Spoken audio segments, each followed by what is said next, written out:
আজকে আমি সন্ধ্যার একটা নাস্তার রেসিপি তৈরি করার জন্য চলে এসেছি। কিভাবে করব না করব সবকিছু আপনাদের মাঝে শেয়ার করার চেষ্টা করছি। আসসালামু আলাইকুম। আশা করি আল্লাহর রহমতে সকলেই ভালো আছেন। আলহামদুলিল্লাহ আমিও ভালো আছি। আমি কি নাস্তা তৈরি করব সেটাই আপনাদের মাঝে তুলে ধরার চেষ্টা করছি। প্রথমে আমি একটা কড়াই বসিয়ে দিয়েছি। কড়াইটার পরিমাণ মতন তেল দিয়ে দিয়েছি। তেলটা গরম হওয়ার জন্য অপেক্ষা করছি। এই যে আমি পরিমাণ মতো 2 কাপ ময়দা নিয়ে নিচ্ছি নাস্তাটা তৈরি করার জন্য। অল্প একটু লবণ দিয়ে দিচ্ছি পরিমাণ মতো। আধা কাপ চিনি দিয়ে দিচ্ছি। এটাতে এত বেশি মিষ্টি খাওয়ার প্রয়োজন হয় না, তারপর আপনারা যেরকম পছন্দ করেন এরকম অনুযায়ী মিষ্টি দিয়ে দিবেন। এই যে দেখুন আমি ময়দা, লবণ এবং চিনিটা ভালো করে একসঙ্গে মিশিয়ে নিচ্ছি। এখন অল্প অল্প করে আমি এটাকে ডো তৈরি করে নিচ্ছি। ময়দাটা গুলিয়ে নিচ্ছি। অল্প অল্প পানি দিয়ে গুলাতে হবে। এরকম করে গুলাতে হবে যেন গুলাটা একদম পরিমাণ মতো হয়, বেশি পাতলাও হবে না আবার একদম ঘনও হবে না। এই জন্যই অল্প অল্প করে পানি মিশাতে হবে।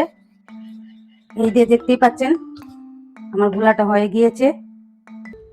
এই যে এরকম ভাবে করতে হবে যাতে একদম পাতলা না হয় এবং ঘনও না হয়। এই যে দেখতেই পাচ্ছেন আমার তেলটা গরম হয়ে গিয়েছে। এখানে এই যে আমি পিঠা বানানোর জন্য পিঠার শাঁসটা তেলের মধ্যে দিয়ে রেখেছি একটু গরম হওয়ার জন্য। আমি আজকে এটা দিয়ে জামাই পিঠা বানাবো। কোন কোন এলাকায় কি পিঠা বলে আমি জানি না, আমাদের এলাকায় এটাকে জামাই পিঠা বলে। আপনাদের এলাকায় কি বলে সেটা কমেন্টে জানাবেন। আজকে সন্ধ্যার নাস্তার জন্য আমি এটা তৈরি করছি। তাই একটু ভালো করে গরম হতে হবে, সেই জন্য আমি তেলের উপরে শাঁসটা দিয়ে রেখেছি। এই যে দেখতেই পাচ্ছেন আমার শাঁসটা গরম হয়ে গিয়েছে। ঠিক এইভাবে ধরতে হবে, পুরোপুরি একদম ডুবানো যাবে না, একটু ভাসা রাখতে হবে।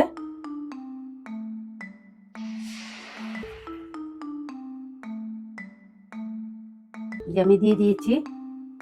একটু হওয়ার পর এটাকে উঠাতে হবে।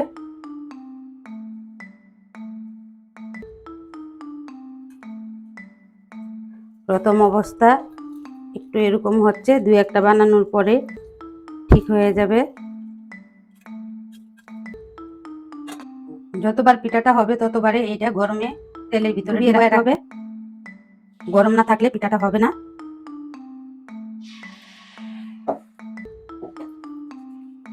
এরকম ধারা দিলেই ছুটে যাবে।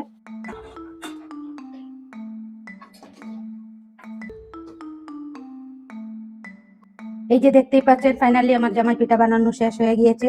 সন্ধ্যা নাস্তার জন্য অল্প করে বানিয়েছি। এই যে এরকম হয়েছে, দেখেন কতটুকু মচমচা হয়েছে। আপনারাও চাইলে এইভাবে সন্ধ্যার নাস্তা জামাই পিঠা বানিয়ে নিজেরাও খাইতে পারবেন, মেহমানদেরকেও আপ্যায়ন করতে পারবেন। আমার এই ভিডিও যদি ভালো লেগে থাকে তাহলে আমাকে লাইক কমেন্ট শেয়ার করবেন, আমার পাশে থাকবেন, আমার জন্য দোয়া করবেন। পরবর্তী ভিডিও আপডেট আসা পর্যন্ত আল্লাহ হাফেজ।